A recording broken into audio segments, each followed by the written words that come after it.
Cyprian. Dr. Njoki, rallying on the conversation here, the journey, what is your perspective? Just something, and thank you, I'm glad we are talking about the journey, because the last 3 weeks, if you even try and get into any of these spaces, it's impossible. You don't have 100,000 followers to speak. So I'm happy we are here acknowledging also the journey. So, and we can look at it in 3 phases. Of course, before independence, Mau Mau and all the rest, like Muthoni Nyanjiru from 1922.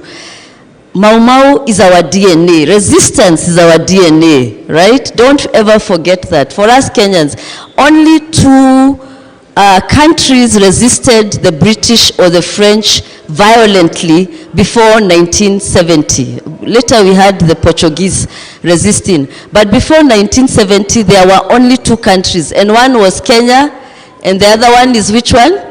You know, I'm a teacher. Yes. Algeria. Yes. The liberation front in Algeria.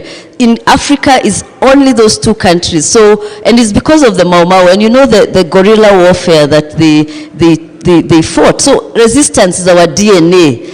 And with that, of course, even post-independence, people resisted the fascist state that Kenyatta, because many times we are just looking at this Ruto. We are forgetting the mistake started from Jomo Kenyatta, because he instituted a very fascist state. You know the many deaths that are still unresolved. And this politics of let's forget and move on is what got us where we are. A country where impunity is our DNA now. Right? And so we need to look at that past from Kenyatta, the mistakes he made, and especially in setting up the structures of Kenya.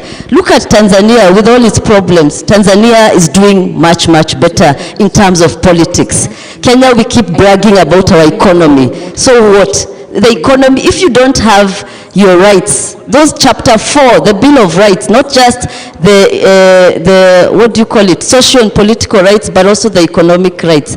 But the social and political rights are the foundation that offer you the space to demand for the others. And the social and political rights, which are enshrined in chapter 4, they should be protected. We already have them. And that's why we are saying, for me, I'm saying, let's not get excited with his changing ministers, because they'll still come back. We should be looking at chapter 4 and chapter 6. Chapter 4, our rights. Our people have been killed. Young people have been killed. These universities where I also teach, they're quiet.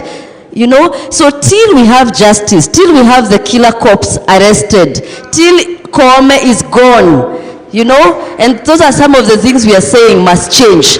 Then we can deal with, as we deal with the rest of everything. But having said that, it's a good moment. I think Gen Z is probably now what we can call the third liberation. This is I think we've now entered the third liberation. And the second liberation, and I'm glad we are here in this hall.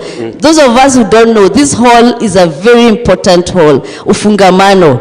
And Cyprian is here. I've seen many other comrades who are there those days during the IPPG reforms and NCC especially, and the National Convention on National Convention Assembly Executive Exactly. Council. That's where the Constitution of Kenya was changed, and Section 2A was repealed, and that's where we can tell off Zakayo and anybody else about why, because we fought for that constitution, and it's really sad that we have to keep fighting. That's why we need to have the right people in power, so that we are not fighting, so that it's people who also think like us, people who know human rights is part of state making. And I'm very glad, because that second liberation, first liberation was the Mau Mau and what they did, and the people who liberated Kenya. Remember, you need to also know who liberated Kenya, because the challenge is opportunists took over the real liberators like Dedan Kimathi. Second liberation, it is those people who fought for the second liberation of this country and the return of and who helped us get the constitution. And some of them are here. Please wave, because we need to acknowledge you. Please wave. I've seen some people, second liberation, Kegoro there, Undanyamaza too. You know, thank you, comrade. Because we have to, many of us, especially the new Gen Z activists, we are forgetting the journey. When you get that pace, remember this is a marathon. People have died, people have been there. What do we call them? Social justice. The social justice centers have been killed on the streets, have been walking in these streets. Kina Mama Rahma, please, let's wave also. Let's acknowledge these people. You know, and all the social justice activists, Olal, Viva comrades, these are the people who have brought us to this moment. So let's not look at it as it's 3 weeks, now we must always carry that journey. And when you're given to that opportunity, remember those people. Thank you. Thank you so much. So let's tweak the conversation a little bit, and let's talk about the journey when we look at police accountability and brutality. Of course, police have been there throughout.